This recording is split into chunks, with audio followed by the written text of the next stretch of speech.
Since you're listening to this show, I think it's safe to say you love listening to podcasts, right? Well, you'll find a ton of binge-worthy podcasts, including ours, on Amazon Music. Amazon Music has more than 10 million free podcast episodes to listen to. But Amazon Music isn't just for listening to podcasts. They have thousands of music stations and top playlists to stream for free. You have to try Amazon Music Unlimited.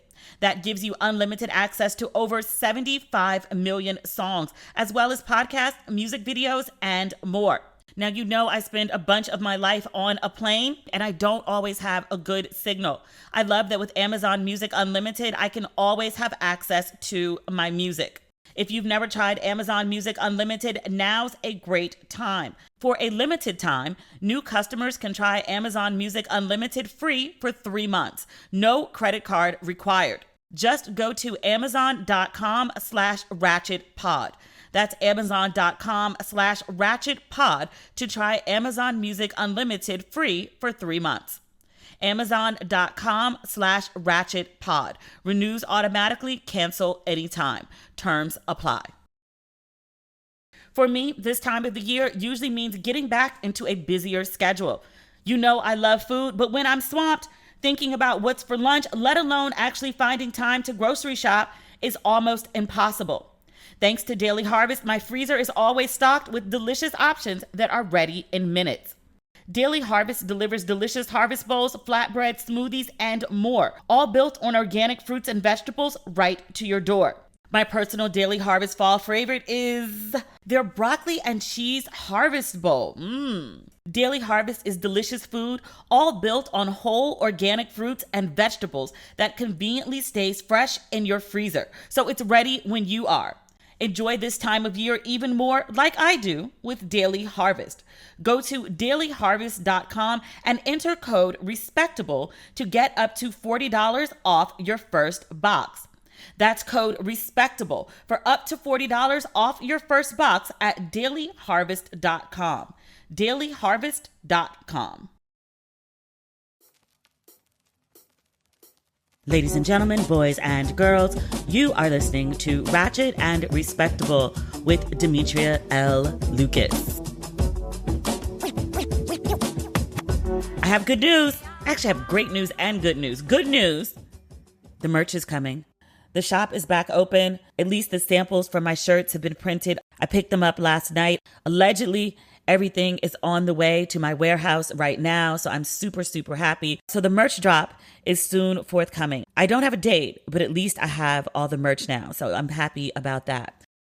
In better news, I watched that episode of Insecure that everyone's been talking about nonstop since it aired on Sunday night. If you are not watching Insecure, or if you have not seen the most recent episode of Insecure, turn this podcast off. It's all spoilers. I was so perturbed by the episode. I had so many thoughts. I called up one of my friends, a Mommy-bestie author, writer, Helena Andrews-Dyer. She's a journalist and editor at the Washington Post, and she's also the author of a couple books. Her first one was Bitch is the New Black. That's how we met many, many, many moons ago. I think her book came out in 2010, and mine, A Belle in Brooklyn, came out in 2011. So we met through our books, and as it would turn out, we had a lot in common, including a lot of friends in common. There's a guy that she talks about in her book, not as somebody she dated, but as a guy that she knew. He's also in my book. We figured that out years later. But she's one of my really good friends, and she's also an Insecure super fan. So I asked her, I was like, girl, I can't do an episode to talk about Insecure on my own because there's so much to talk about and there are so many perspectives, and I just didn't want to have just mine. I asked her to come on the podcast. I thought we were going to talk like a brief overview, but we got into the nitty gritty of damn near everything. I think the only thing we didn't talk about with this episode is the death theme that's been running through this season. I'm so afraid somebody's about to die. But everything else in terms of Lawrence and Condola and the hero of this episode, Kelly, and where the hell were Molly and Issa at the baby's first birthday? We got into all of that. So I am going to stop talking on my own, and I am going to bring in the Helena. Hello, my love. It's so good to have you on the phone today. Hi, I'm so happy to hear your voice. I haven't talked to you. I haven't seen you or talked to you in forever. Like, we are on Facebook all the time, so I feel like I know what's going on with you, but I haven't actually, seen you No, or heard you. ma'am. I have definitely had a whole baby since the last time I talked to you, I think. No. You've seen Robin? Fuck. No. The last time I saw Sally, she wasn't even talking. Right. Damn. Ma'am. And yeah. And now the second one is Sally 2.0 is a whole 2 years old. So I got a 4 and a 2. No. Yes. So, I mean, okay, like a global pandemic did happen. But like, what about the 6 months before? Oh, I was gallivanting. Oh, and I moved to LA.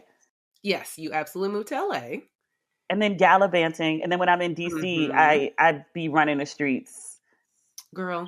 I don't want to bring my in the streets mess to your, like, happy family home. Like, first of all, like, I can be in the streets until about 9 p.m. Until 9 p.m. Then I have to go to bed. Like, go to bed. Go home to your husband and children. Okay, but I can do brunch. Mama can do brunch. Okay. And not fall asleep. Okay. But the thing is, like, when we do brunch, I don't want to have, like, a girl's brunch. I want you to bring the babies so I can, like, see them. I don't want you to escape the children. You're like, no. Oh, no, ma'am. No. No. Really? Well, how am I supposed to see the kids? You could. I'll bring pictures. Wow. I'll bring some video. Wow. So I'm never going to meet Sally, is what you're saying, or Robin? No. We're going as Sally. So Sally turns 5 in April, and as soon as she can get that good vaccine, we are going to bring them over to Casa de Lucas. Yay! You can see them, so your parents can love up on them. But yeah, she gonna get that good vaccine. No, they can't come to my parents' house. Bringing girl children in that house, it's they acted up. You know Jen Pierre, right? I don't know her personally. I don't know if we've met in real life. Okay. So Jen brought her daughter over to the house, and admittedly, like, her daughter, I look like her husband. And her daughter looks exactly like her husband. So her kid looks like me. And my parents acted a whole ham-ass fool. Like, yeah, that grandparent energy just pent up. It's got to release somewhere. You know what? Yes, let's bring Robin and Sally by. Let's bring 2 little black girls by and let my parents play with them and get it out of their system. And you might get free babysitters, actually. Ma'am, say less. I'm tempting you with a good time. Right. Say less. Say less. But the reason that I wanted to speak with you today, other than, like, I haven't talked to you in forever and you're one of my favorite people, is that, you're like a super fan of Insecure in the same way that I am. And last night's episode was much on much on much and a lot more. Oh my God. I loved it. I loved it because I had, like, this visceral, enraged reaction to so much of it. Exactly. And I don't even have kids or, like, a baby daddy or, like, a relationship to be conflicted or have conflict about. And, like, I'm just angry. Right. But it's like, you don't need all those things to feel so upset at everyone. I mean, for me, definitely more upset at Lawrence than I am at Condola.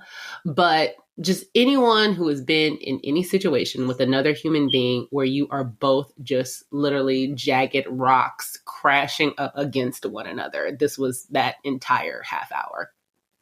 Yes. And it was painful to watch. Yes. Very painful. I see a lot of people online, like, going really, really hard on Condola. And I was like, do y'all not see Lawrence? Y'all don't see anything that he's doing? I'm so not here for the Condola hate. Like, and I went, as you say, I'm an Insecure super fan. I did some deep cuts. I went back to the Thanksgiving episode from last season. Mm-hmm. That was the episode where, one, people forget that Condola is divorced. She was somewhat newly divorced when her and Lawrence started first dating, right? I think she was like a year and a half out of a divorce. Okay.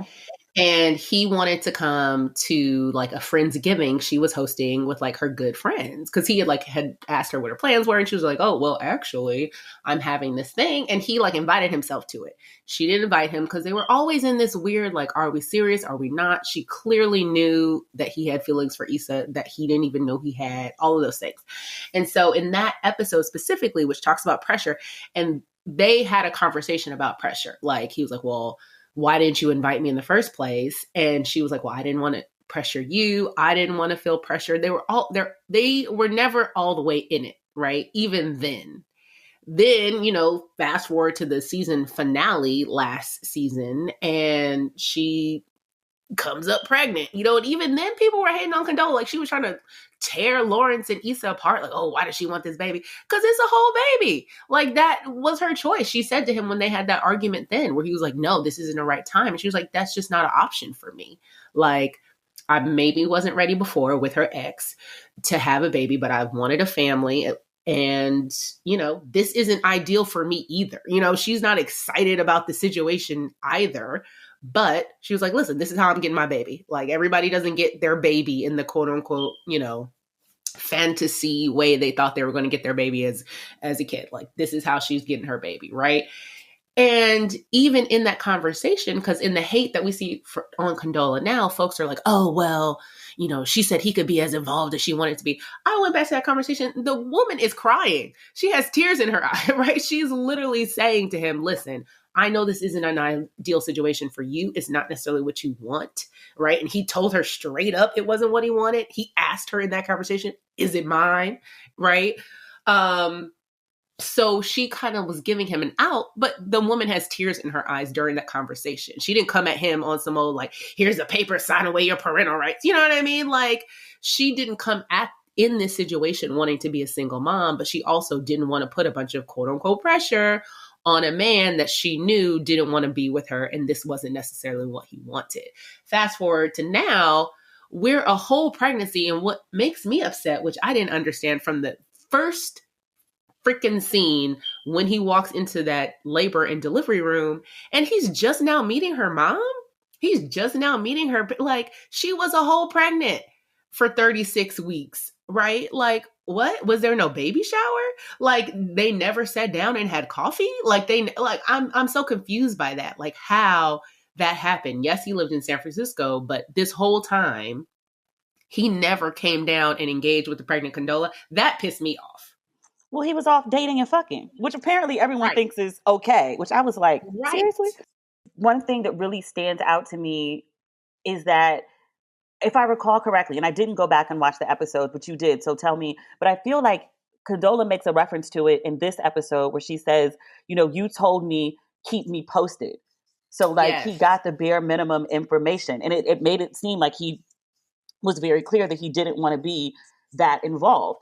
And it seems like he wasn't involved because, as you talk about, like, they're like, you're just meeting the parents. There seems to be no baby shower. Like, have you even texted or communicated with this woman at all? And it's like the baby came, and then he decided he wanted to be like super dad, at least on weekends.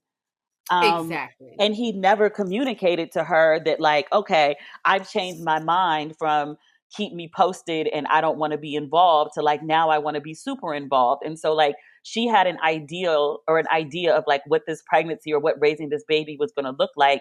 And she was going to call all the shots because he wasn't involved, which is hard, but also comes with some perks, which means you can do what you want. You don't have to consult anyone. And then all of a sudden he wants to be consulted and included, but he's never had a conversation with her about his mind switch, but he has all these expectations to be accommodated. Exactly. It's very much, out of sight, out of mind, right? So when she's pregnant for a whole 10 months, and that's what really got me, I think what people forget, like, a pregnancy is a whole thing unto itself, right? That is when we were supposed to be prepping for this baby. And that is a time that's incredibly difficult too, especially for a first-time mom. Your body is changing. You're trying to figure out how are you going to get this baby out of you? How, as a Black woman, you're going to make it out of a hospital alive, right? Like, all of that stuff is going on in her head. And from what we can see, he ain't been nowhere. He ain't been around. So all of a sudden when the baby's here, right? So there is physical, like, not just a belly, but there is literally like a human being, evidence of the responsibility you're supposed to have. Now, all of a sudden, he don't want to look like a deadbeat, right? He don't want to be that dude. He don't want to be the fuckboy that he probably is, or, has the tendencies. Let's say he has the tendencies, right? And so now, so it's more even, and what I found with that argument, especially when he was having the conversation with his homeboy, and I love homeboy, it was more about him. It was never about her, what she's going through, the pressure she's under, how hard it is for her to do this. It was just like, oh, well, I can't be there for my son, and she didn't console me on this, and she didn't console me on that. So you ain't been around.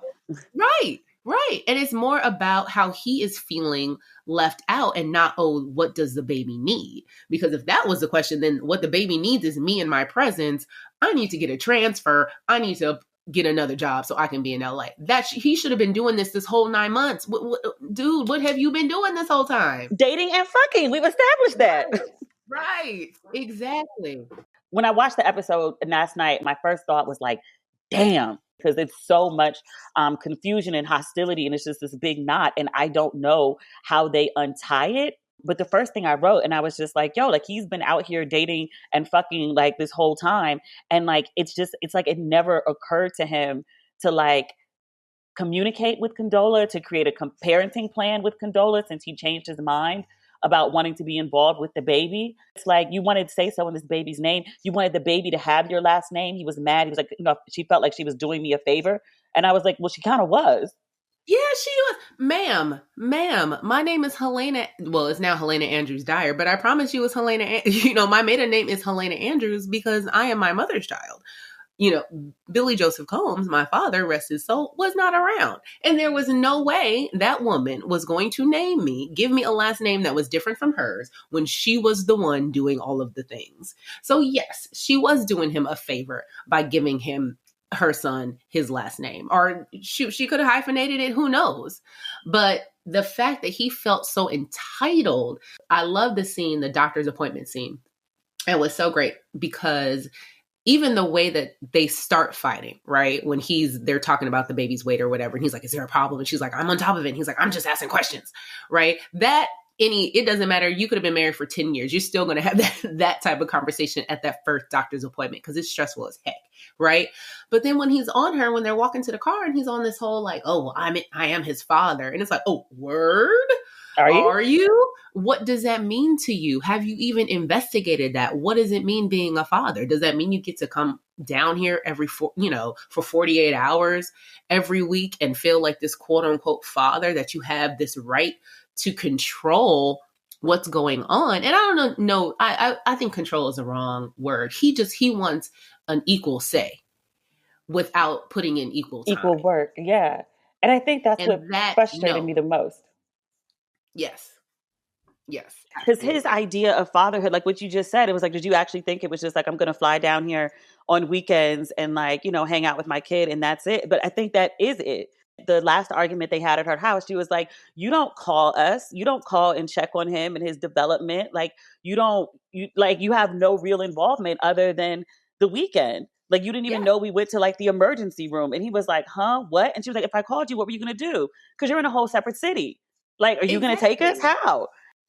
And the thing is, there are people co-parenting that way, right? Well, who are co-parenting from, very far away. That's a thing. But again, for him, I think the real operating principle is this out of sight, out of mind, right? And you saw it when they did that montage, that split screen of how their lives are going. Like, Condola doesn't get to put down motherhood. She doesn't get to say, oh, okay, well, I'm off mommy duty today. Let me go turn up. Like, and he literally, and as she pointed out in that last scene, he gets to spend 4 days where he just doesn't even think about them. Right? Mm-hmm. Like there are plenty of very involved fathers who might live far away, but they're texting every day. What's up? I know the schedule. I know little man has swimming. How does swimming go? Let me FaceTime. Let me do that. And it's clear he's not doing any of that shit. He's literally he hopped back on his flight, goes to San Francisco, lives his cute single life. And then at around, closing time on a Friday, he's like, oh, let me get back into dad mode now. Let me put my dad hat on. When he's not tired. Right. When he doesn't have work, because he the only parent in the history of the planet who also has a job and has to work. Because Condola has a whole job too. And with the United States horrible parental leave, like I'm sure she has to go back to work very soon. Yeah. Like, so his whole, I have to work. That's why I can't make it down. Bruh, nobody cares. Nobody cares. I say the same thing to my husband sometimes. You know what I mean? He'll come home tired and I'll be like, you better get these babies. And he's like, oh, I just got in the door. No, nobody cares. These babies don't care. I don't care. No one cares. That's life. That's the parenting life. Yeah. Well, I think that's very interesting. And that's part of the reason that I so wanted to talk to you as a mom, because I think some things that they're going through are just parents, new parents, like parents who've been in it for a minute, but just parenting stuff. Like, it's hard, Oh, yeah. You do know. It is hard as I don't know what, especially the newborn stage, and especially when you are a young mom. I will say young dad too. Don't want to be, gender exclusive in any way, but when you are a young mom who had a baby that was in your belly and have all those hormones surging, it comes out, you're breastfeeding.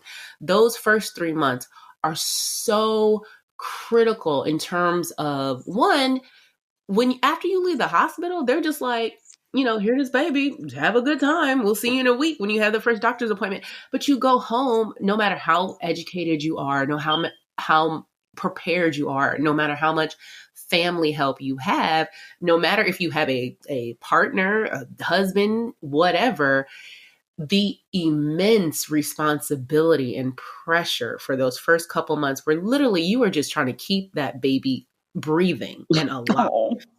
It is so, so hard. There were nights literally where I was just like, one, you're up constantly because especially if you're breastfeeding, the baby has to eat every 2 to 3 hours, what? Right?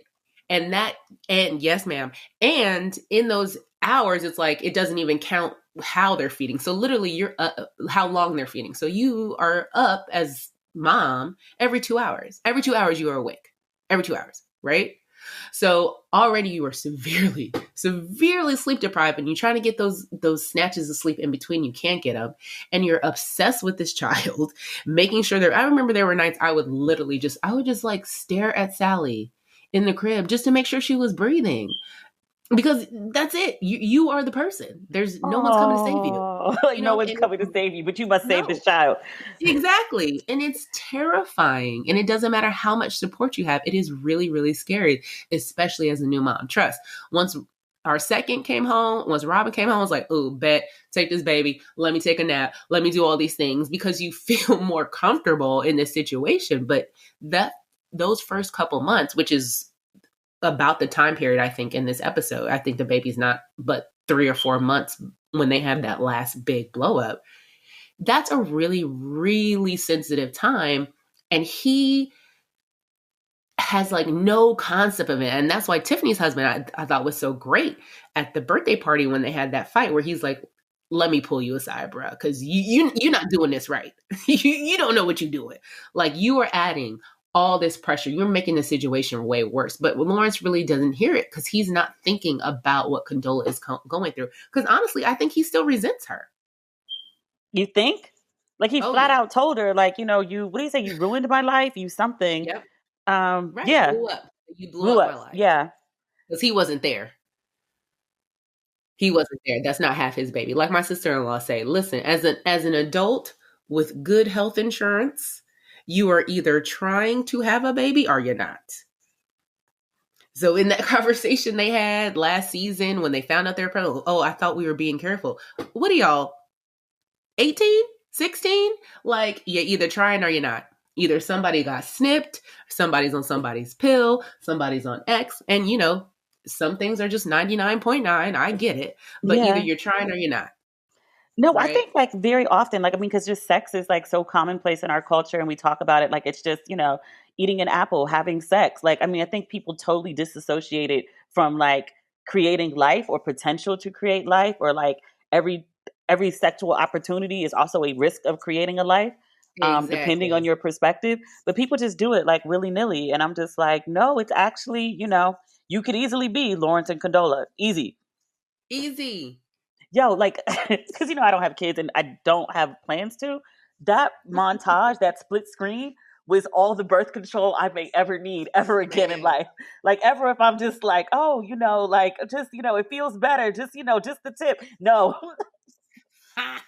No, there would be no slips, no close calls. Like, no, I'm good. Nope. Ma'am, again, unless someone has been snipped, someone has gotten somebody's like tubal ligation, there is always a possibility. And what I loved about the episode is really how they treated those months and how they treated that time. Really real. Even Condola's body. Now, the actress who plays her, I think, is really postpartum. I think she actually really had a baby. So, and she looked like it, right? Even when he walked in right after birth, so often in movies and television from, let's say, not even just 5 years ago, if you walked in the labor and delivery room with a new mom, she's no stomach, looking perfect, as if she never was pregnant or had a baby. And some people actually think that's what your body is going to look like. Some people actually think that. I remember after I had my first daughter and I was telling my assistant, or I was about to have my first daughter, I was telling my assistant, I was like, well, right after you have a baby, you still look about 5 months pregnant. And she was like, what? Okay, this is a 20-year-old, right? She was like, what? Really? I was like, ma'am, where do you think all that stuff goes? Like the American educational system, especially when it comes to reproductive education and health. Like, literally, she was like, oh, really? I'm like, yes, ma'am. You just had a baby pushed out of your body. I might even look more pregnant at the end, bloated and all the things. And she just looked throughout the episode like a real person who had a baby. Since you're listening to this show, I think it's safe to say you love listening to podcasts, right? Well, you'll find a ton of binge-worthy podcasts, including ours, on Amazon Music. Amazon Music has more than 10 million free podcast episodes to listen to. Listen to the hilarious podcast Smartless 1 week before everyone else and ad-free on Amazon Music. Or the breathtaking true crime podcast Dr. Death Miracle Man is available 2 weeks early on Amazon Music. But Amazon Music isn't just for listening to podcasts. They have thousands of music stations and top playlists to stream for free. And no matter what you're listening to, you can go hands-free with Alexa. If you're like me and you want your music on demand and ad-free, you have to try Amazon Music Unlimited. That gives you unlimited access to over 75 million songs, as well as podcasts, music videos, and more. With Amazon Music Unlimited, you can listen to any song anywhere, offline with unlimited skips. Now, I spend a bunch of my life on a plane and I don't always have a good signal. I love that with Amazon Music Unlimited, I can always have access to my music. If you've never tried Amazon Music Unlimited, now's a great time. For a limited time, new customers can try Amazon Music Unlimited free for 3 months. No credit card required. Just go to amazon.com/ratchetpod. That's amazon.com/ratchetpod to try Amazon Music Unlimited free for 3 months. Amazon.com/ratchetpod. Renews automatically, cancel anytime. Terms apply. This episode is sponsored by Ana Luisa. I'm so excited to partner with this brand. It is a jewelry brand with a simple but clear-cut idea. High-quality jewelry shouldn't cost the planet. Their metals are noble and recycled whenever possible, and their gemstones are transparently sourced, making conscious luxury accessible to everyone. They are the first direct-to-consumer jewelry brand to become carbon neutral. And if you go to shop.analuisa.com/ratchet, you can get 20% off your purchase. Now, what I love most about Ana Luisa, they make limited batches, so it ensures the highest production standards while eliminating excessive waste. Their jewelry is also of exceptional quality. Ana Luisa makes long-lasting pieces crafted with care from the best noble metals. They also offer a 365-day warranty to replace or refund any piece that doesn't meet your expectations. Ana Luisa has fair prices. Their jewelry starts at $39, so no luxury markups. Ooh, and I love this. They have new jewelry collections released every Friday. I love to stack my necklaces and wear a bunch at the same time, and they always have so many beautiful options. I absolutely recommend checking out Ana Luisa. Go to shop.analuisa.com/ratchet. That's shop.analuisa.com/ratchet. I love them. Their prices start at $39 and they are currently running the biggest sale of the year. You can get 20% off if you go to shopanaluisa.com/ratchet. Again, that's shop.analuisa.com/ratchet for 20% off. Like, so in fairness to like your 20-something-year-old assistant, until like close friends of mine started getting pregnant, and I want to say like my early 30s, I didn't know anyone who'd been pregnant. So like, or was super close to. So I had no idea about like, I mean, I knew that like, you know, you got pregnant, you gained weight, but the fact that you still had like a visible belly afterward, I didn't know. Right. Most people don't know. Yeah, because it's never shown, it's never seen. And like all like there's a whole bunch of things that like my pregnant friends start talking about like in regards to pregnancy. And I'd be like, wait, what? Yes. Because people don't talk about it. Folks don't talk about it in general in mainstream because it's considered, who knows? I don't know, déclassé? Is it considered like impolite? Even though, I mean, everybody came out of a vagina. Everybody got a mama. Everybody came from a pregnant person. Because people really knew they wouldn't be having babies. Right. We should all know what happens and how real it is. And I think they showed that really well, especially in that mantra. I mean, she was doing all the things and she had her sister there. We didn't see her mom, even though shouts to Layla Rashawn because she was excellently cast. Yes. Even though we only saw her for like snippets, I'm really hoping we see her again. Yes, I love her. But, you know, she had help. And I think, again, going back to the Condola hate, folks were like, well, she told him she could do it on her own. And I was like, I'm sure she thought she could until she actually had a baby. Just like Lauren's friend said to him, it's like, everybody got a plan. It's a, you know, famous Muhammad Ali line. Everybody has a plan until they get punched in the face. Punched in the face. Yeah. Like, of course, I'm sure she thought she could do it on her own. She got a cute house. She has a great, you know, she has a good job.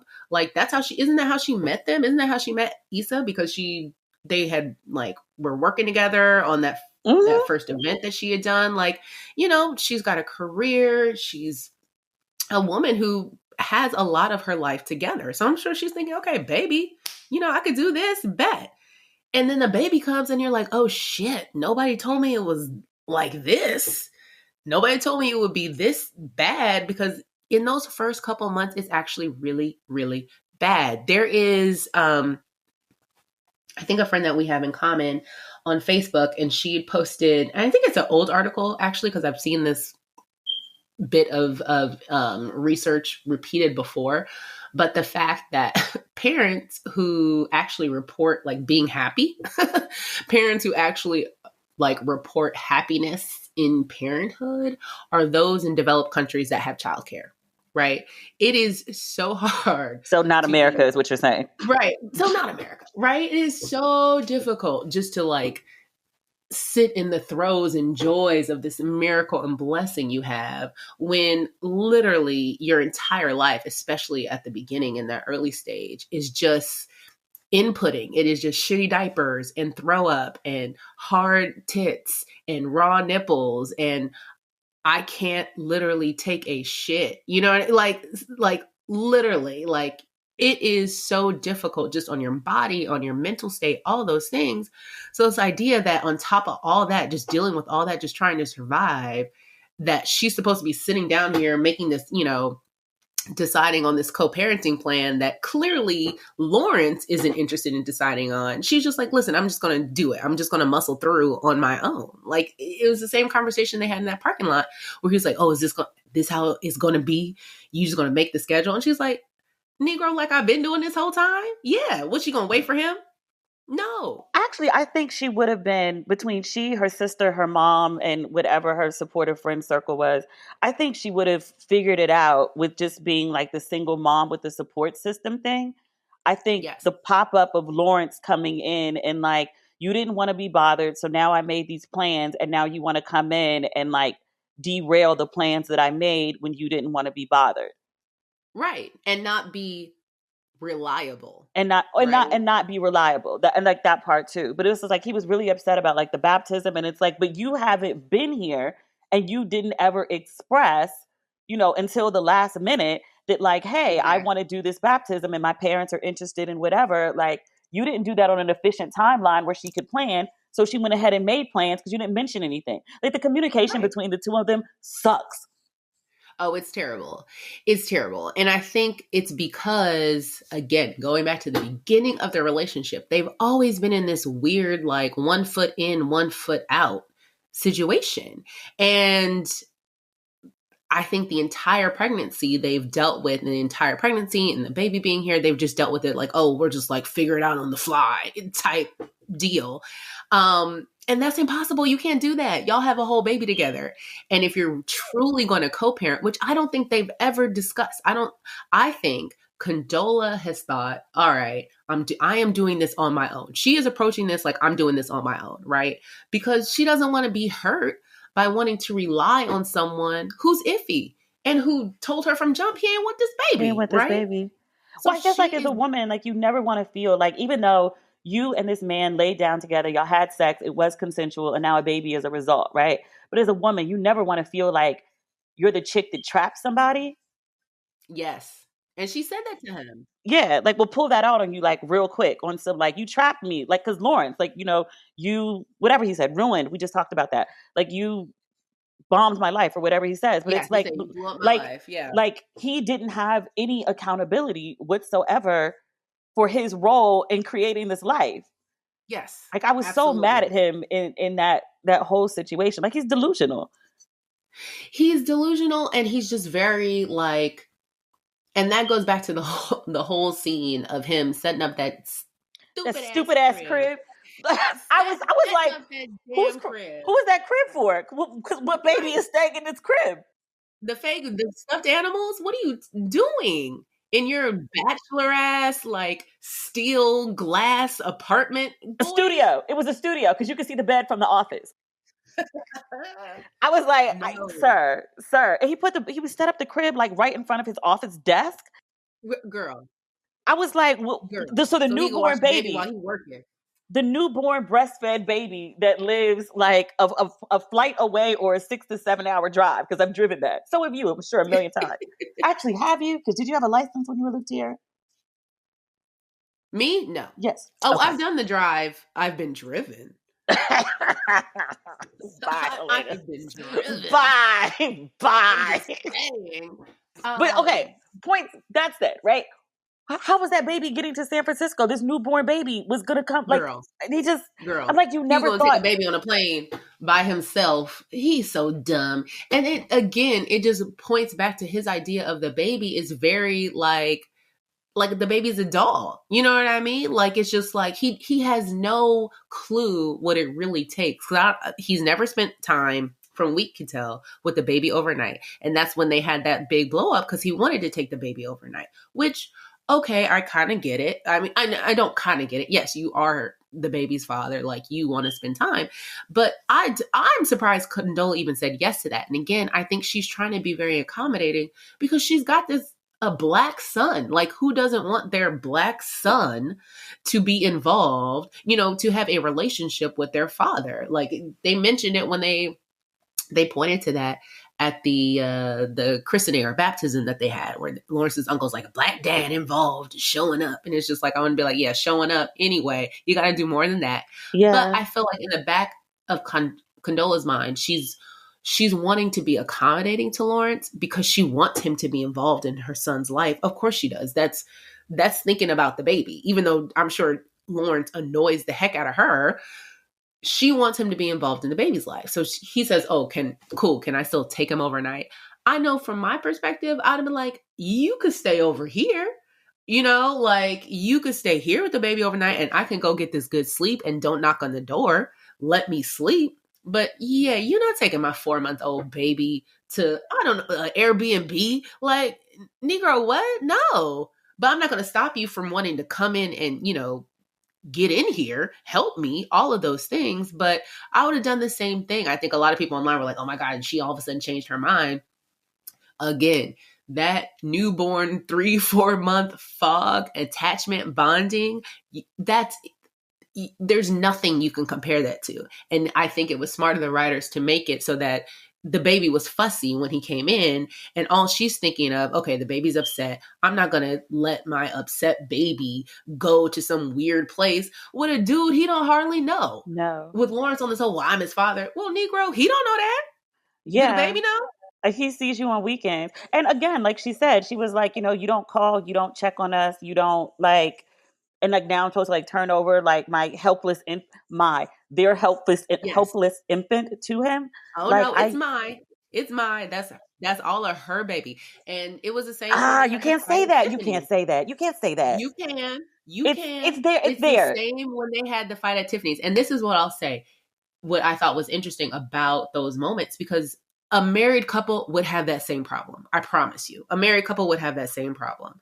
A mom and her newborn, that's her baby. Like, that's all of my baby.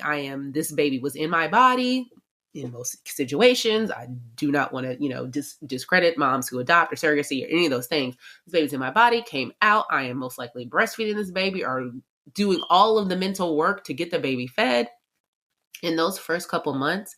And there are dads, again, married dads or, partners, co-parents who will say it's hard to figure out your place in those months, regardless of whether y'all together, regardless of whether you live, however many 1,000 miles away. It's hard to figure out your place as a man in that moment because the baby does need so much from mom and she is so attached and she's trying to bond and all of those things and trust. A married mom is saying the same thing. Oh, that's my baby. Give me my baby. Like I would say that to my own husband. Give me my baby. I feel like if you said that to your husband, he would flip because I know your husband. Your husband would flip if you call the babies my babies. Oh, he would. He would. He absolutely would. I'll still say it though. I would still say it though. If my baby was upset and, I thought he was jiggling her, not holding her how she wanted to be held or all those things, give me my baby back. Give me my baby back.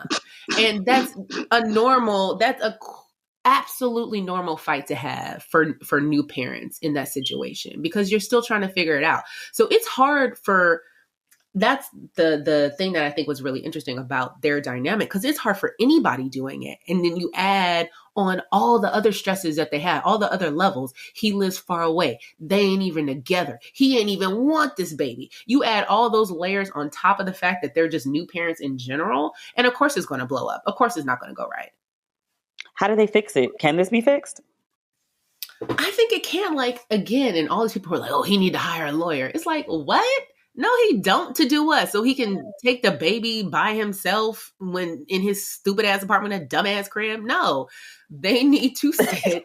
And I don't know if this doesn't exist or what. They need a co-parenting doula, somebody who's literally going to help them sit down and say, and Black folks, sometimes they say they need to talk to their pastor, whoever that is. A therapist, a mediator, somebody, because somebody. Guide. Yes, it is somebody. And they have to decide what is this?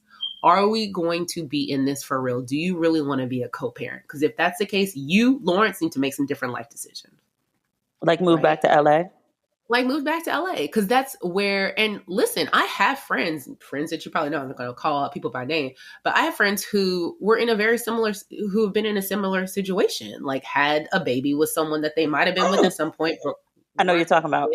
Right off the top of my head, I was like, oh, yeah. Who weren't with when the baby came. And so but they sat down like adults and were like, hey, we want to co-parent. What's the deal? And people moved, right? Mm-hmm. Some people moved. And it might not have been the person you expect to move, right? It's whoever has the most support. You figure it out. You figure out whatever the formulation is for you. Who has the most family support in what place? Who has the better job prospects? Whose job has the better insurance? Whatever it is, right? Figure it out. But first you have to decide, what are we going to do? Are we truly going to be co-parents? If that is the goal, we want to be quote unquote 50-50. And I say that quote unquote because nothing is totally 50-50, right? But if we really want to both have the decision-making power in this, then what are we going to do? Is someone going to move because someone needs to move, right? And then from there, how does this work? What are all the things we have to discuss? What religion is this baby going to be? Are we going to do daycare? Are we going to do nanny share? Like all of these things that normally you would discuss with your partner, they have to discuss together. It can't be like, oh, well, she made all these decisions and I'm just like backing them up. or she made all these decisions and I'm going to resent them because I didn't bring up what I thought it should be. You know, they really have to decide. And I think it's going to end up him moving back to LA. I think that, I mean, it just can't be any other way. It doesn't make any sense for it to go any other way. And honestly, I don't know why his mama ain't sat him down and had a conversation. His dad, I feel like in the last season, he might have sat and had a conversation with his dad about it. Or, yeah, I feel like that happened. I'm positive. The only time he ever sat down with his dad is he wasn't sure if he was going to date Condola because she was divorced. And his dad, you know, gave him advice. And then he went and like asked her out and like actively pursued her. But that's the only time he sat down with his dad. Well, somebody needs to sit his dad down. I think too. Like, I mean, and Chad and I cannot remember Tiffany's husband's name, but I feel like he actually, all things considered, actually has a good circle of guy friends. But I also think he needs like a very like grown ass man, like a dad, not his uncle, because his uncle's on some next shit. Right. His dad, somebody's dad, to like sit him down and explain to him, here's the ins and outs of this situation, and here's what you can expect, and here's what you need to do to like navigate around some of these things. I feel like a grown ass man would have been, you know, quick to tell him the first 3-4 months, it's not really about you. And then it needs to be about the baby. And that if you want to be involved, then you need to, you know, be an involved parent, not just like I'm here on weekends and I show up to birthday parties with the baby, like, you know, as a trophy in the carrier. Child. That made me so, like, when I saw that, I was like, it was so performative, which is very Lawrence, it's very Lawrence. Like, oh, everybody look at my new accessory, this cute little brown baby that I, you know, see on the weekends. But that was really interesting to me in terms of, because Condola is the one who initiated, like, oh, hey, should we go to this together? Why did she even ask him that? Going back to their first conversation about the baby, where she said this, you know, wasn't ideal for her either, right? She wants to present that united front, right? She wants the pretty picture, just like Lawrence does. It's the same reason that, you know, he's at the baptism and they took that picture together and the photographer says, you know, let's get mom and dad, and they're all smiling and she looks up at Lawrence and it's this moment where you can tell like she's like, okay, maybe we can do this. And I feel like Tiffany's baby's birthday party was the same moment of like, okay, we can like present this united front. This is what I want us to be, right? They want to be the couple that walks in and Lawrence has the baby in the baby carrier perfectly. And, you know, he says he's going to go feed the baby. And it's like, that's what they want. They just aren't doing any work to maintain the consistency of that. Yeah, nobody wants to look like a fuckboy who just had like an oops baby. Neither one of them. And I say fuckboy for her and for him. Nobody wants to look like you had like an oops baby. Exactly. And she doesn't want to just roll in like, again, you know, there is no, you know, I was raised by a single mom, a single mom by choice. Condola is not a single mom by choice. She's not. Right? Like this was not her ideal situation. So I think that she, you know, she wants to look like this person who's walking in, you know, I got this handsome baby daddy, this cute baby, like we're doing it, we're figuring it out. They want that. They just have no clue how to actually get there because they don't talk for real. And I think that was behind her sort of wanting them to go. Do you think it had anything to do with thinking that Issa would be there? I don't think she's thinking about Issa, really. Right now, I think it was more of her wanting that perfect nuclear family picture with him. But I think that's the thing. It's like if it's a perfect family picture, it's a picture to show someone. So who is she showing? Well, I'll give you that. But I feel like not just, I mean, Issa could be part of it, but I mean, she's showing everybody.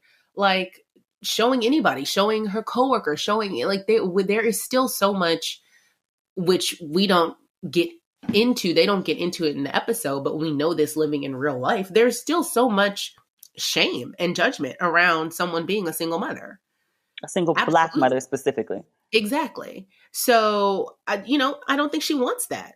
I don't think she wants to look like that because again, she's not a single mother by choice, right? This wasn't her ideal situation. So I think, yeah, the picture could be for Issa. The picture could be for her mom, her sister, right? A wonderful Keke Palmer in this episode. Mm-hmm. who is hating on Lawrence. Like it could be the picture for everyone to show them like, no, we're doing it. We're figuring it out. You might have thought this was, some fuckboy, fuck girl shit, but no, we're doing it. We got this healthy baby. We look good. We're out. He's feeding the baby when the baby needs to be fed. And of course he fucks it up by giving the baby something to eat, which was the stupidest thing I've ever heard of. And his reaction to it, again, and this is where Lawrence's head is at, his reaction to it is to be in agitation with Condola, right? Not because he did the wrong thing, which he absolutely did. You don't just let a baby eat just any old effing thing when you haven't introduced solids yet. Like, he doesn't know because he never talked to anyone and never read anything or never did anything. Clearly, he's never read a baby book. I mean, he said like, okay, the doctor said we can introduce solids anytime after 4 months. Yes, of course the doctor said that, but there is a way to introduce, just like the way that she said that to him is the exact thing I would say to somebody about it, right? Like, no, there's a way to introduce solids. And yes, it's not a joke. It's not funny because he's like, oh, what's the big deal? I don't know. Anaphylactic shock, dummy. Like the baby could have been allergic. What's wrong with you? Like literally, it's just so stupid. And he gets upset with her because again, it's all about him. Like, oh, she doesn't think I can parent. She doesn't think I can do this, Y, and Z. Because you just proved, dumb, that you can't. When your online checking account balance is running low, the last thing you need is a $33 overdraft fee. Overdraft fees have gotten way out of hand. In 2019, traditional banks took $11 billion in overdraft fees. Chime does things differently. Chime is an award-winning app and debit card that has saved its members more than $10 billion in overdraft fees with SpotMe fee-free overdraft. Eligible members can overdraft up to $200 on debit card purchases and cash withdrawals. And my favorite part, with absolutely no fees. Now, you deserve to have financial peace of mind. Join the millions of Americans already loving Chime. Sign up takes only 2 minutes and doesn't affect your credit score. Get started today at chime.com/ratchet. That's chime.com/ratchet. Banking services provided by and debit card issued by the Bancorp Bank or Stride Bank North America. Members FDIC. SpotMe eligibility requirements apply. Overdraft only applies to debit card purchases and cash withdrawals. Limits start at $20 and may be increased up to $200 by Chime. Chime member overdraft fee savings based on eligible members' use of SpotMe versus $33 average overdraft fee. Overdraft fee data based on Bankrate checking account survey and CRL June 2020 overdraft fees report. For me, this time of the year usually means getting back into a busier schedule. You know I love food, but when I'm swamped thinking about what's for lunch, let alone actually finding time to grocery shop, is almost impossible. Thanks to Daily Harvest, my freezer is always stocked with delicious options that are ready in minutes. Daily Harvest delivers delicious harvest bowls, flatbread, smoothies, and more, all built on organic fruits and vegetables right to your door. Daily Harvest takes literally minutes to prepare and never uses preservatives, added sugar, or artificial anything. And that goes for everything. My personal Daily Harvest fall favorite is their broccoli and cheese harvest bowl. A Daily Harvest bowl is the perfect comfort food meal on chilly fall days, and they are ready in minutes. Daily Harvest is delicious food, all built on whole organic fruits and vegetables that conveniently stays fresh in your freezer, so it's ready when you are. It's really the whole package. Enjoy this time of year even more like I do with Daily Harvest. Go to dailyharvest.com and enter code RESPECTABLE to get up to $40 off your first box. That's code RESPECTABLE for up to $40 off your first box at dailyharvest.com. dailyharvest.com. I know so many people who wait until after the holidays to restart their fitness journey. Peloton makes working out simple, convenient, and fun, delivering a workout experience that's so exciting, you'll actually look forward to working out. Now, what I love most about Peloton is it makes fitness fun. Working out never feels like a chore, and there's always something new to discover. And I love their playlist. From hip hop to country, rock to pop, and everything in between, Peloton always has something motivational. And my favorite thing? Working out with Peloton means never working out alone. You can ride with coworkers and friends, work out with interest groups like Working Moms of Peloton or Peloton Parents, or just send high fives on the leaderboard. If you're ready to try Peloton, and I know you are, visit onepeloton.com to learn more. Try Peloton classes free for the rest of the year. New members only. Visit onepeloton.com/app to learn more. Terms apply. Peloton. When your workout is a joy, it's a joy to work out. Do you feel bad for him in any way at all? No. I mean, no, I do. I do. Like, that was a quick no. You're like, no. Okay. I mean, I don't. Having had 2 children, like, I just, like you said earlier, him not realizing that, and again, it's because they're not together, because they haven't really discussed. Him not really realizing that newborn stage, your job as a father, first of all, your job as any parent during the newborn stage is to bond with the baby, right? Which he's trying to do. That I will give him. On weekends. Thank you. On the weekends. He's trying to bond with the baby. Great. Wonderful. I'm not going to freaking give you a gold star for that. That's what you're supposed to be doing. But your job also as a partner, whether you are with this woman or not, is to support mom, right? Because this is an incredibly difficult time for her. Yes, the baby is out of her body, but the baby is still very much of her body. And people don't realize that in that newborn stage. Literally in the newborn stage, a newborn doesn't know of itself as a different entity from their mother. The newborn still considers itself part of its mom at that time, right? And so, and she still very much feels that way. They call it the 4th trimester, right? Because, your baby's outside of your belly, but they're very completely still very much dependent on you. So your job as a dad, those first months, is just to support mom. And he doesn't want to do that.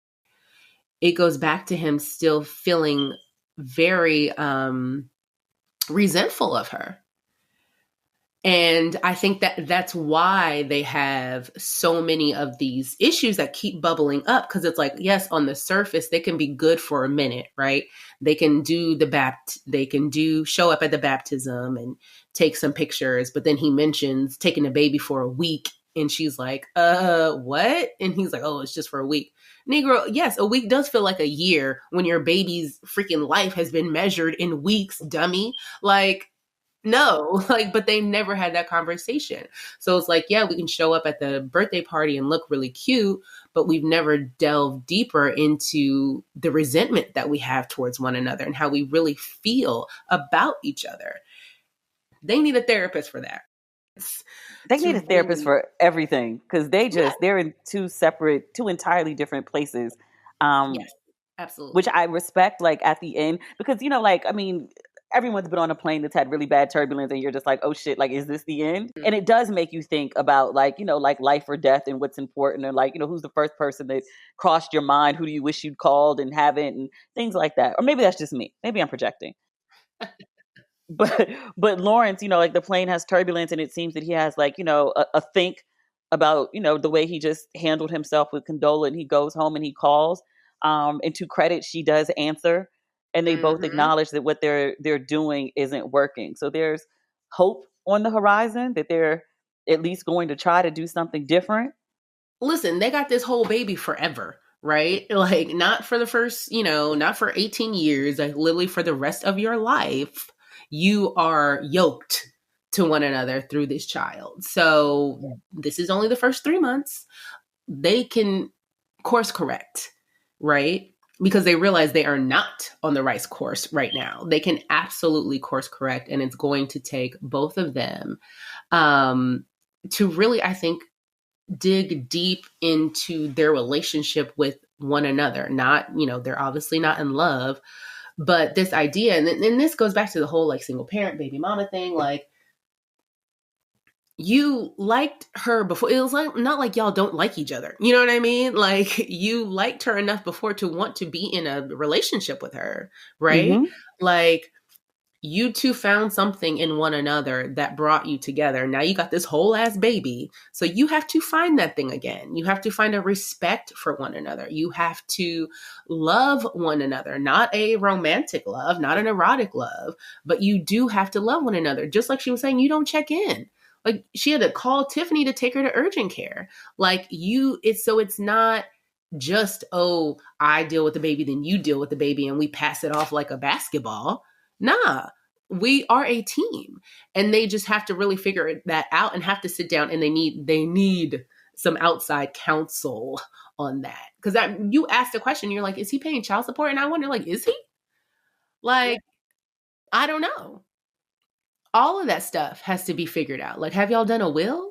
Like, if something happens to you, or knowing Condola, she probably already has one. And I promise you, Lawrence ain't the one she leaving that baby to. That's not the first choice. Not her first choice at all. They are acting like two completely separate entities, right? Coming to the situation, and they really do have to come together. And that's like an obvious thing you can say as a person on the outside looking in. And that's, when I'm making comments in this episode and talking to people about it who are like, well, why didn't she just do this and this and this?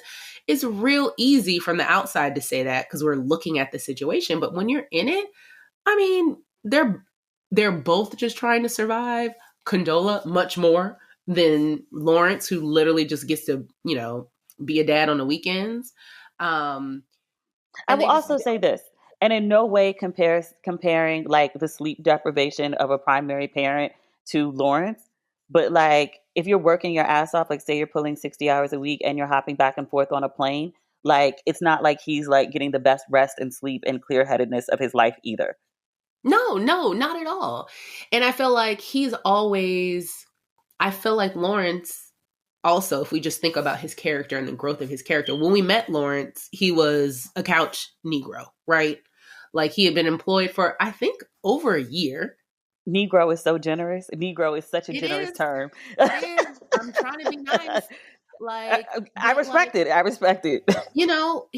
He I feel like has always been someone who thinks of himself one way and maybe his life didn't match. You know what I mean? He wasn't being given the things that he thought he should be given, right? What was the whole argument that him and Issa were having the first season where she was like, just apply for a job, get a job. And he's like, well, I don't want to do that. I'm too good for X, Y, and this. And it's like, Negro, are you too good for a check? Get it. Do something. Like too good for a job, but like comfortable with your girl paying all the bills, bruh. Right. And I feel like in this situation, he's so very concerned with this idea. Well, like, I'm not just a deadbeat. I'm not a deadbeat dad. Like he has this idea, like, I'm not that. But what are you? Tell us what you're not. Tell us what you are. And I don't think he figured that out.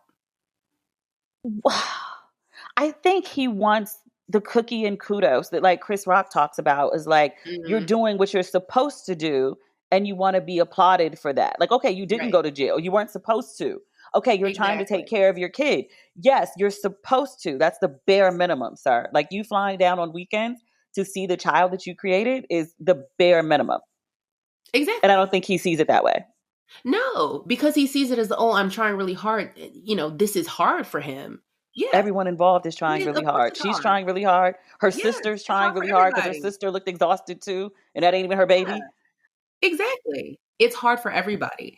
That's the thing. And I feel like that's a constant, again, why I think it's so interesting the arguments they're having, because regardless of whether you are with your child's other parent or not, you're like people who live in the same household, right, are still having the argument of, well, I had to work really hard today. Well, I had to work really hard today too. I had to do that. It's always that push and pull over this entire situation of parenting just being really, really hard, especially in a country where people don't have a ton of support, right? Like if Condola lived in, Sweden, she probably would have had somebody the government was paying for come over her house and do her laundry and watch the baby while she took a nap. You know what I mean? Like she would have got a year off paid. That stuff happens in other developed countries. It does not happen here. Here it is definitely like, peace out. You're on your own. Good luck to you. Best of luck. Yeah. And don't ask for shit. No handouts. Right. And it's like, yeah, they're absolutely not in a good place, 3 months in, but they're not in the worst place. And they can definitely switch it up. And I think really what it's going to end up is our boy moving back to Los Angeles. Back to LA. I have 3 more questions for you that don't have to do with Lawrence and Condola, at least not the baby situation. Was it weird for Issa and Molly not to be at the baby's first birthday? Yes, that was very strange. Okay. To me, that was very strange. Because I was like, they're a super tight friend circle. And I know that Tiffany and Tiffany and Kelly are closer, or they're like the 2 besties, and then Issa and Molly are the besties, and then they both come together as like a foursome. So I get it. But I was like, I get why Issa wouldn't want to be there, especially knowing that Condola, the baby, and likely Lawrence would be. I wouldn't want to see that either. But then I also would be like, it's my friend's baby's first birthday, and it's weird not to be there. Get over it. No, it's weird. I feel like there were some comments that were like, oh, well, they're the single friends, so why would they be like, what? The first birthday, I get it if it was the baby's, 3rd or 4th birthday, but the first birthday is a huge deal culturally, right? Like, you made it. You, mom and dad, you made it through. Like, honestly, I think at the end of the season, we might see Condola and Lawrence at their baby's first birthday, right? Like, mom and dad, you made it through. Also, baby, you are still alive. Like, the first birthday is a celebration for the community, not just for the parents. Absolutely not for the baby. The baby don't know what's going on. The first birthday is not for the baby. The first birthday is for the parents. So I was actually very shocked that Issa and Molly weren't there, because it doesn't make any sense. I mean, I have a 4-year-old and a 2-year-old, and we just stopped inviting like all of our friends, including, our single friends, to their birthday parties. But their first parties, we absolutely, well, not Robin's because hers was during the pandemic, but the first, Sally's first birthday, that was a turn up. That was a turn up. That was a party. That was not a kid's party. That was a turn up. And so I was very surprised that Molly and Issa were not there. In my mind, like, maybe they were there and we just didn't see it. I was like, did they come early? Did they come later? Like, but I couldn't imagine that Tiffany would not have invited them, and that if they had been invited, they wouldn't go. Also, I remember I was reading somebody, because I was asking, like, why weren't they there? And someone was like, well, single people sometimes feel triggered about like coming to birthday parties or first birthday parties because it's like a family and a kid, and they don't have like a spouse or a partner and a child, and blah, blah, blah. I also had to think about this.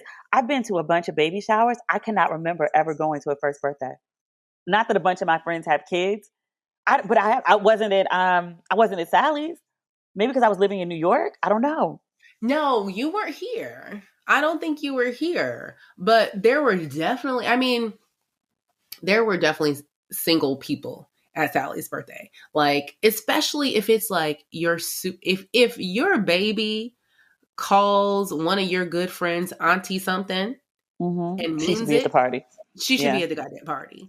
Right? Yeah. Like, that part of it was very surprising to me. And again, I think as they get older, then once the first birthday party is not for the baby. The baby has no clue what's going on. The first birthday party is for the parents and the community. And that is why I was honestly really shocked. Like, I didn't want to see like some weird showdown between them, but I was kind of gearing up for it.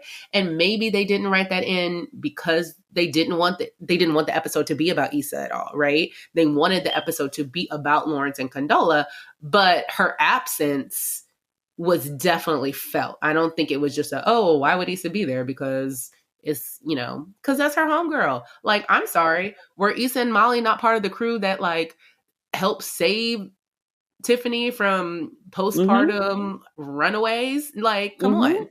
That's their good friend. So yeah, I mean, obviously definitely Kelly, because Kelly's the baby's godmommy, but it didn't really make sense for Issa and Molly not to be there. Or even Molly. I mean, I guess Molly, if Issa didn't want to go, maybe Molly was not going out of like some weird solidarity, but it's like, come on, guys. Maybe she need to be with Issa to like support Issa. Because I mean, it could be a meltdown situation. It could be I've had meltdowns over less.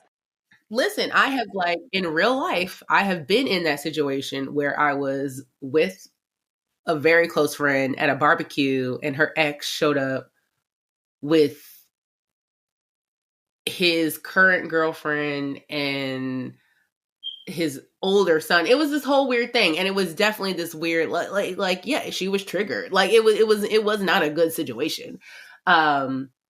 Yeah, but we were also like 22 at the time. Like y'all grown, having babies, being married, starting businesses, becoming partner. Like, you know what I mean? Like, we got to get over like silly emotional stuff. I don't know. I had a full meltdown. I want to say I was like 30. No, I was 30. I was the age of the characters. I was 30. Yeah.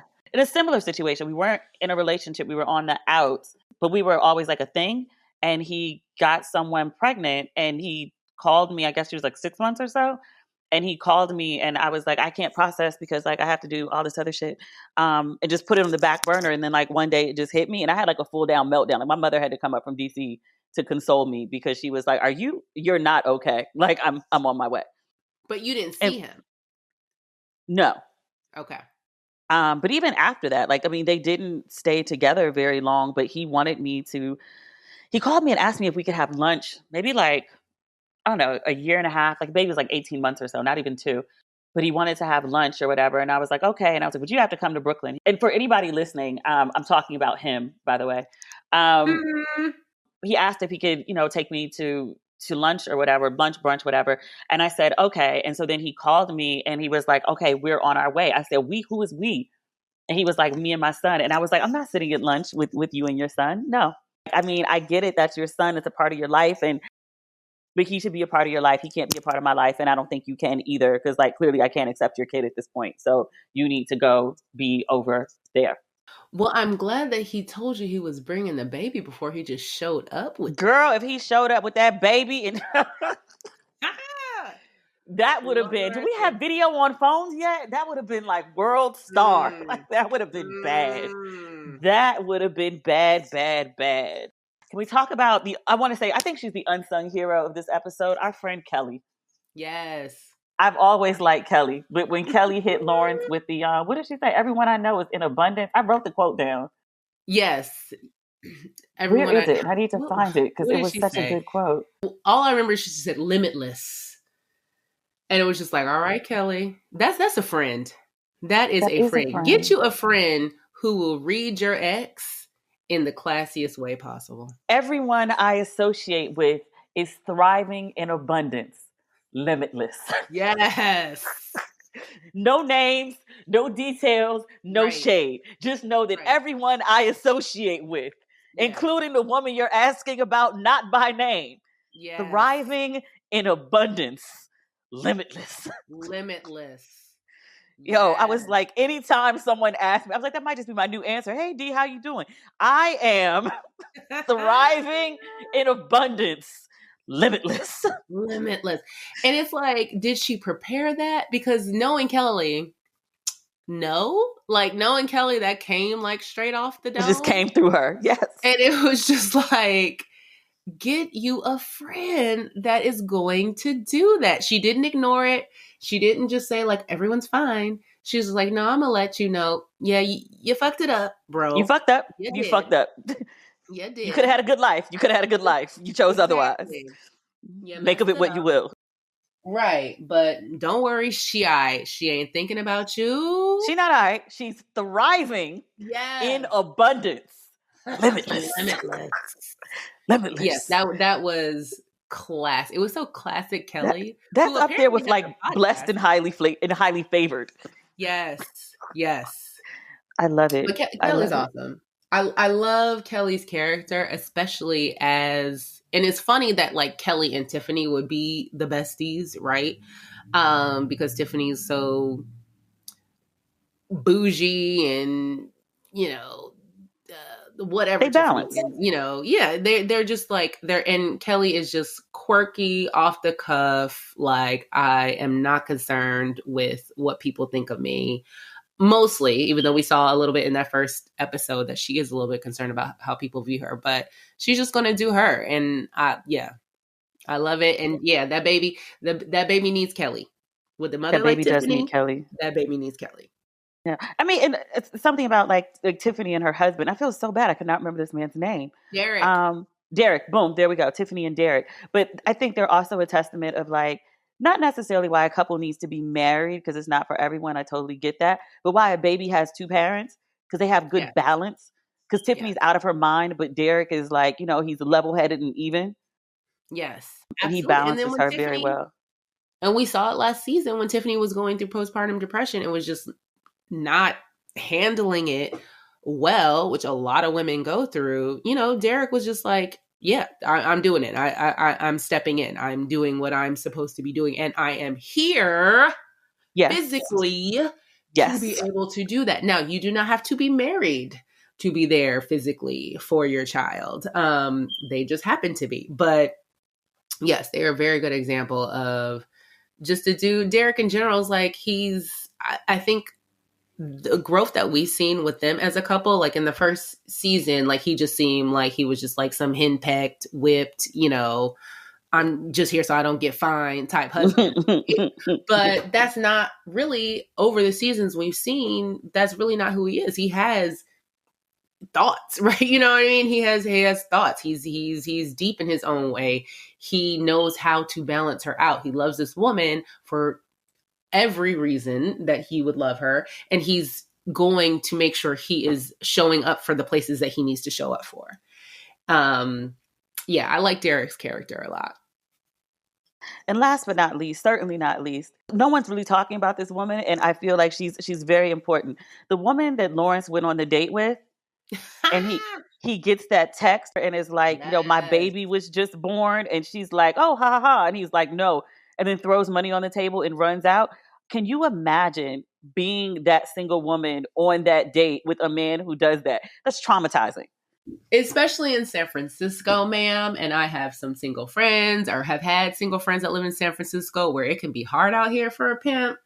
And you find yourself, or at least, and the thing is, the date wasn't going well because Lawrence is a cornball. So it wasn't going great anyway. But then as soon as it sort of starts to vibe, he's like, oh, by the way, I got this baby on the way. I would be so pissed off at my girl who introduced us, because they made it clear that someone introduced the two of them. So either that person didn't know Lawrence had a baby. So now I'm thinking, does anybody know? In his new San Francisco life, does anyone know that Lawrence has a baby? There's no indication whatsoever. Like, no. I would probably guess no. No, right? Because it's his secret life. It's like he puts on, it's like his secret identity. He gets to go to San Francisco and be single, hipster, cool San Francisco guy, and then goes down to LA to be quote unquote responsible. And it's like a split personality. And that, no, sir. And do we think the girl that he had the date with, I couldn't tell, was that the same girl he was doing it to? I think so. You think it's, it doesn't zoom in enough on her face to tell. Right. Because I actually went to look and see, and I was like, oh, did she fuck him after that? Yes. And if that's the case, then I want to be like, girl, I want to pull her to side and be like, girl, unless you're positive this is just like some fuck buddy situation, you better run for the hills. I want to send her Summer Walker's new album. That's what I want to do. I want to send her the new Summer Walker album. Be like, sis, your fate could be this. Like, learn from the mistakes of others, please. Don't date him, girl. Don't date him, girl. Yeah, I'm really like, when I was looking, I was like, wait, she looks a lot like her. Like, same skin tone. She had long hair. I was like, if that is the girl, and she know this Negro got a full like baby, what is you doing? No, like, he can date. People are like, oh, well, he could date. Like, him and Condole aren't together. He could date. Okay, great, he could, but who? Is it a good idea? Yeah. And who wants to date you, boo? Well, what I kept saying to people, and it was like, I'm not having like some, like a moral whatever, or feel like he needs to be monogamous to this woman because she has his child. And I was like, no, it's more like, I have made this life-altering decision that I didn't plan for. I have now tied myself to someone that at the moment I don't even like for the rest of my life. I've nuked bombed this relationship that I was in with a woman that I love, that I really wanted. Like, your life, because as he put it, is like, bombed and has fallen apart.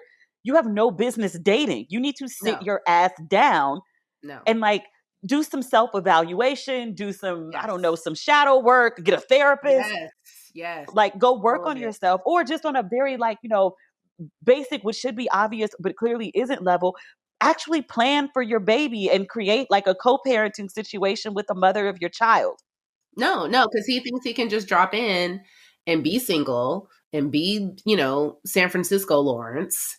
And San Francisco Lawrence, who like also like, hipster black, whatever, blah, blah, blah. But he also gets to play ideal black man with 6-figure job at, growing tech company, $4,000, $5,000 a month apartment because San Francisco is nuts, with degrees and no kid.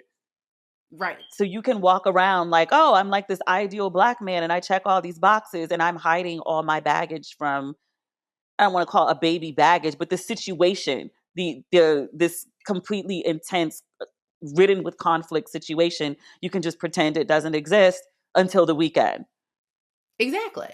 And that's the thing, it's just like, it's not that, again, it's not, someone made the comment like, oh, well, if it was Condola going out on dates, we'd be applauding her. Like, yeah, because Condola's the one who actually needs a break. Like, she's the one who actually needs to freaking release some pressure.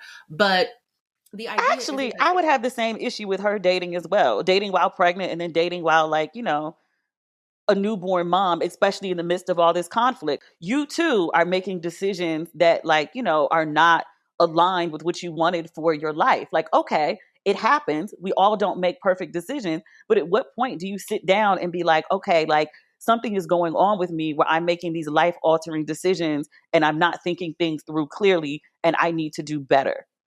Yes. Oh, absolutely. And saying that to people, like I was talking to like back and forth about this concept on Facebook and people were like, that's not realistic. And I was like, is it not? I mean, is it not? Be.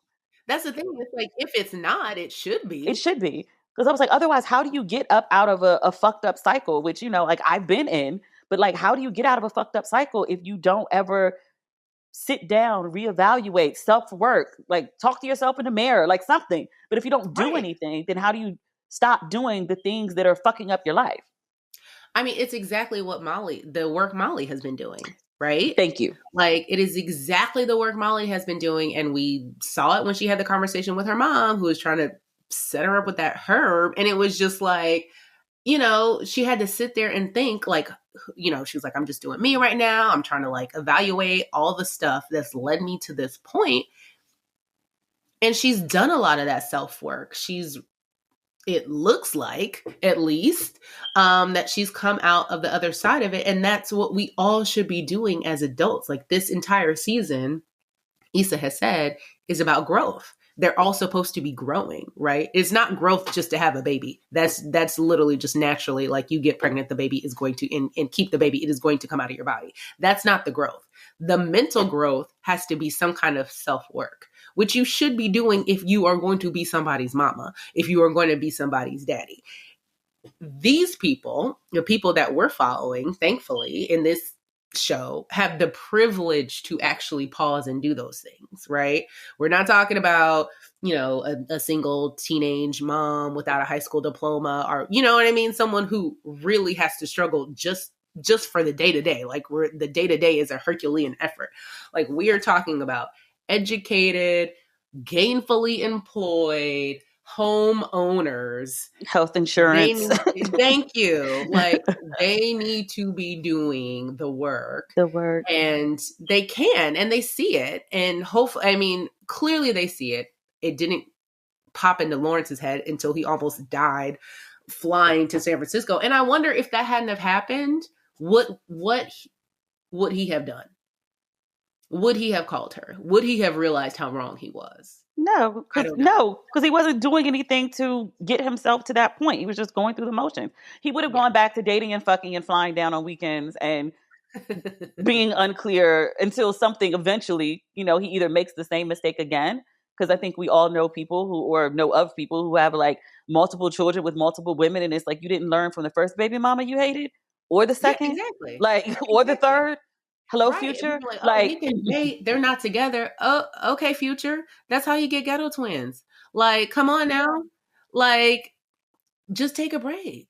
Let your peen have a break. Let it breathe. It's okay. Let it breathe. Like, what did Lovey say? She used to call Stevie J Groupon peen. Like, just take it off the market. Take it off the market for a minute. That's all right. Like, sex will still be there when you return.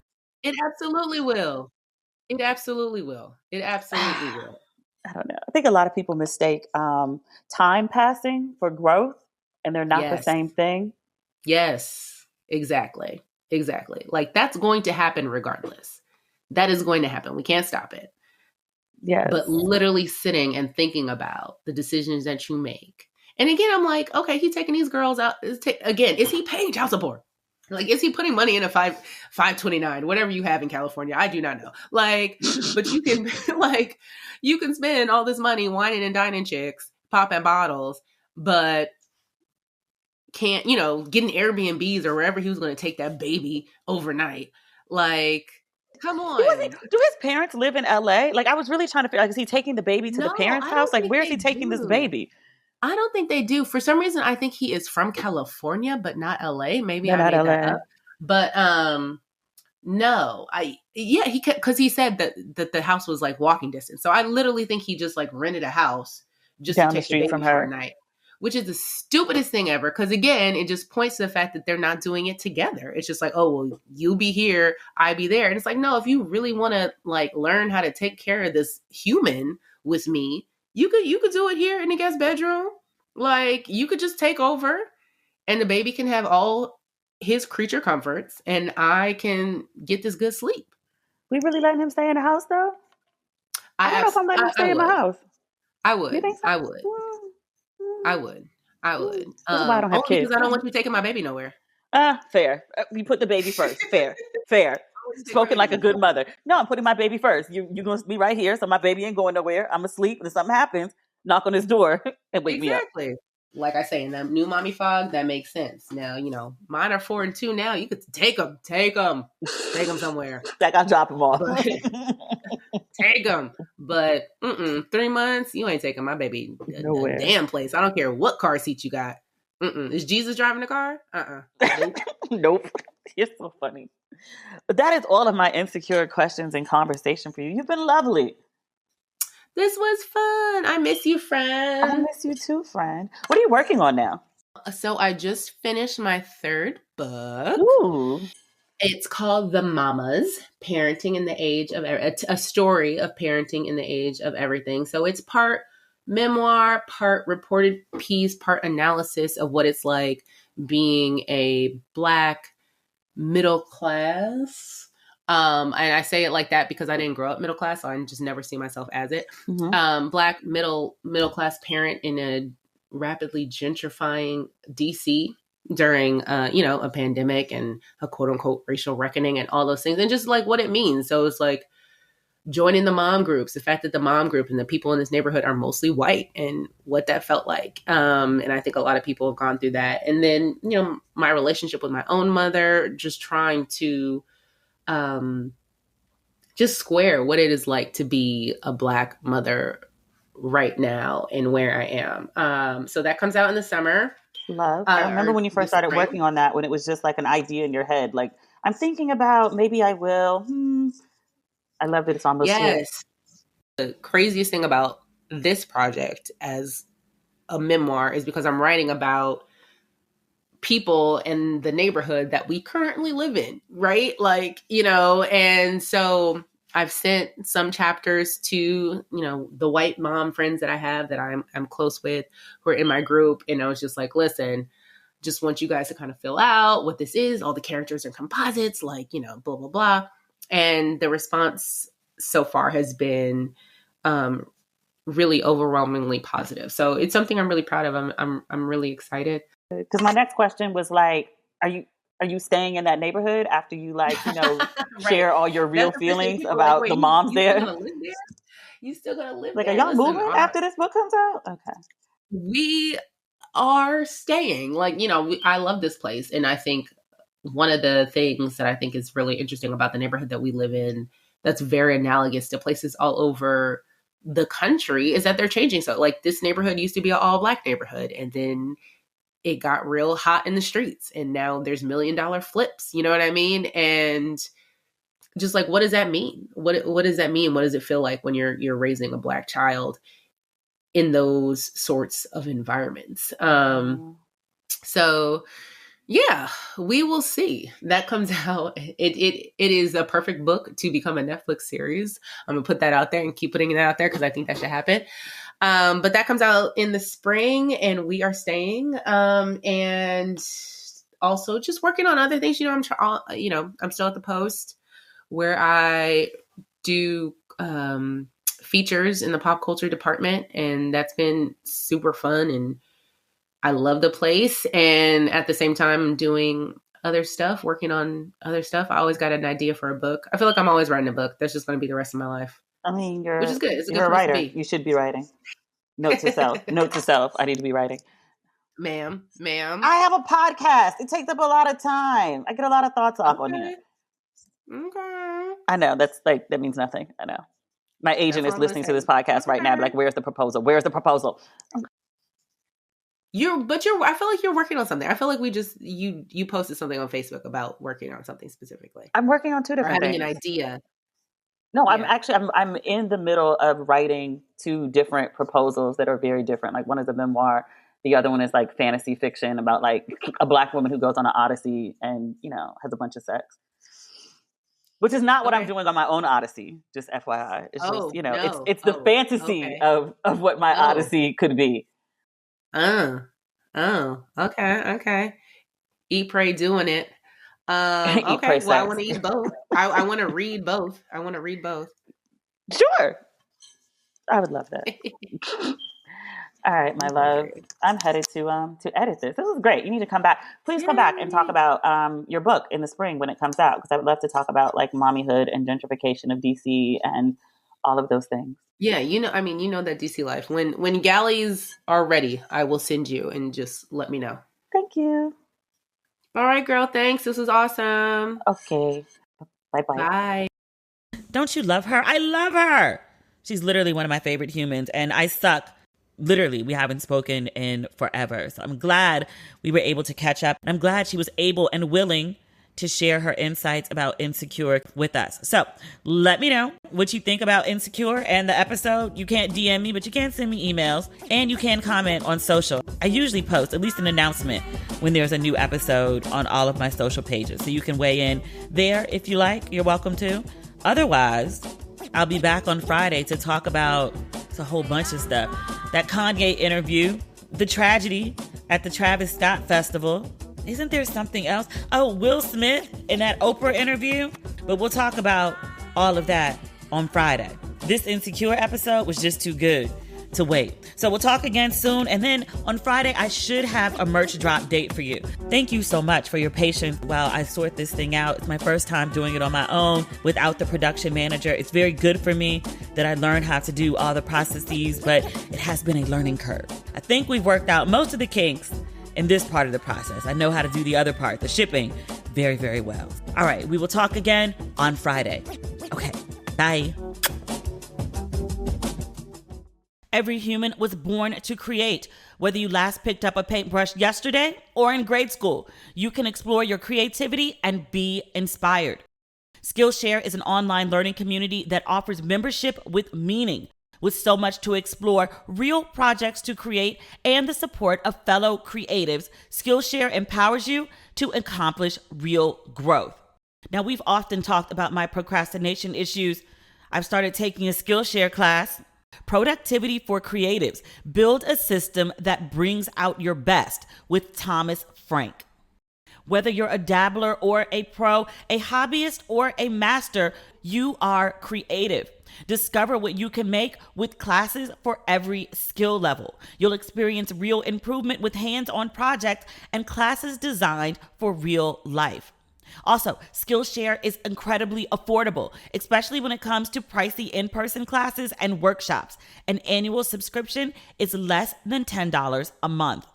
So, explore your creativity at Skillshare.com/ratchet and get a 1-month free trial of premium membership. That's 1 month of premium membership at Skillshare.com/ratchet.